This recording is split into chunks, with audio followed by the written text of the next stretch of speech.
How's everybody doing? Good to see you today. Thanks for coming out.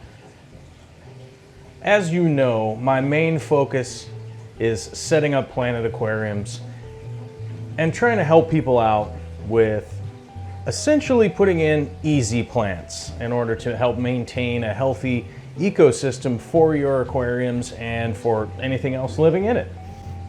Now, I started out a long time ago being heavily interested in the plant side of things.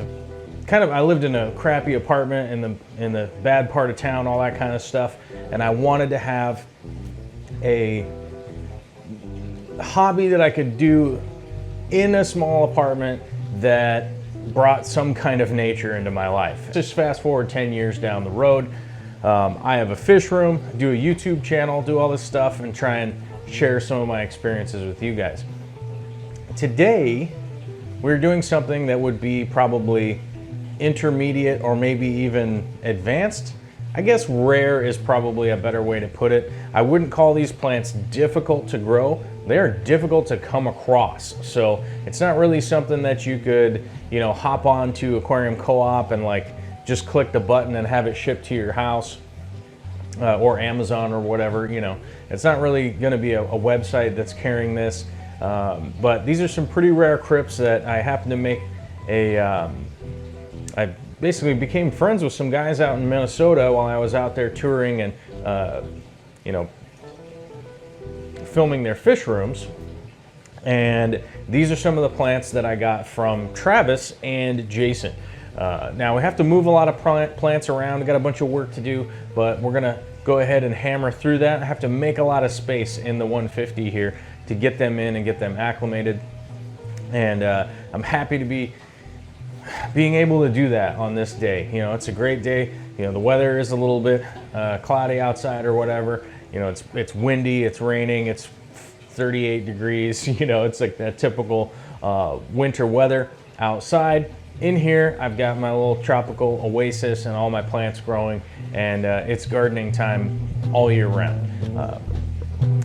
Happy to bring some of these plants, and let's get to aquascaping.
All right, now that we've got the destruction done, as you can see, it's still a little cloudy over there. We'll let that clear up while we talk about the plant that we're actually putting in.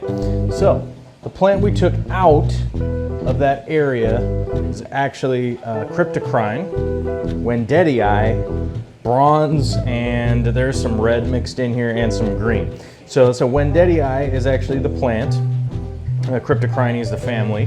And we took a bunch of that out, and some people out there would normally think, you don't want to do all this disaster, ripping everything out and changing things around. Actually, this is going to be really beneficial for this aquarium. It is beneficial to get in and move things around from time to time.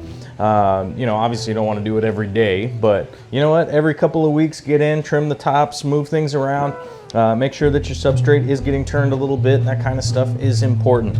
Now, you can see how much we took out and how much is going in. Now the funny thing is, I could probably pay by the pound for Wendellii. This stuff is pretty common. Very beautiful plant, very easy to grow. Not that much different from the Nurii that is going in. It's a Cryptocoryne Nurii. Needs just about the same water parameters as all the other Cryptocoryne. So nothing too far off. Substrate's gonna be fine.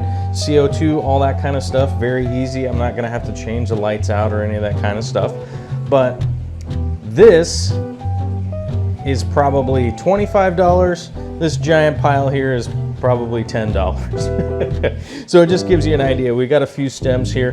Beautiful, gonna be fantastic. They're gonna accompany the other one Nurii that I have in here. So we're gonna keep growing these out and keep them going. And the only reason that they're expensive isn't really the difficulty to grow them. It's just there aren't a ton of them around and they don't replicate as fast. So that's gonna be the big thing, is that they don't make as many of these plants like the Wendellii does. But they are quite attractive and I am excited to get them into this space. So we're gonna let that clear up for a minute and then we'll go ahead and plant them. I'll talk to you while I'm planting them.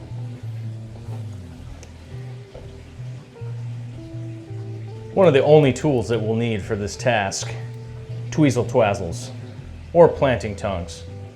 I call them tweezle twazzles, probably because I'm weird. You guys will notice in the video, I did utilize a little tiny net in order to get up some of the fine roots and things. A little hot tip for you out of the way. Not necessary, you can do that with your good old hands or your teeth, whatever you want to use, but I prefer a little shrimp net. It seems to be extremely helpful. But these plants, you're probably gonna need some tongs. Some plants I can plant with just my hands, it's not a big issue, but these plants you will need tongs, because one of the big issues that they have is that you do have a little rhizome base, basically. So they don't have like a flat rhizome like an Anubias does. They have this little base, which sends out all these little roots all kind of crazy. Can you guys see that on the camera? We got the good lens on here, man. Can you see it? But they come out all kind of nutty, and also what these little side shoots send out are these little tiny plantlets. So that's how it propagates. It sends out this like big thick root like this, and then a little plantlet like this one will end up coming out over here. But you can also see there's a little plantlet right here. We have a fine root going up the wrong direction. And if you don't have any planting tweezers, it's gonna be incredibly difficult to get this into the substrate. But let me give you a little hint on how I do this. So I grab these roots, right? And then we take our little tongs and just kind of grab the little bunch, and then we go in like this. As we go in to the substrate, we're gonna go straight down like that, and then we're gonna go to the side a little bit so that we can pull our tongs back out. But hopefully that helps give you a little idea on how to plant these. We don't want this to be underneath the substrate. We don't want this little ball right here at the base of these leaves to be under the substrate. We just want the roots to be into the substrate. So don't bury them too deep and you'll be fine. Let's get in there and plant them. Whoa, almost brought the whole rig over.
All right, so quick overview of getting them in there.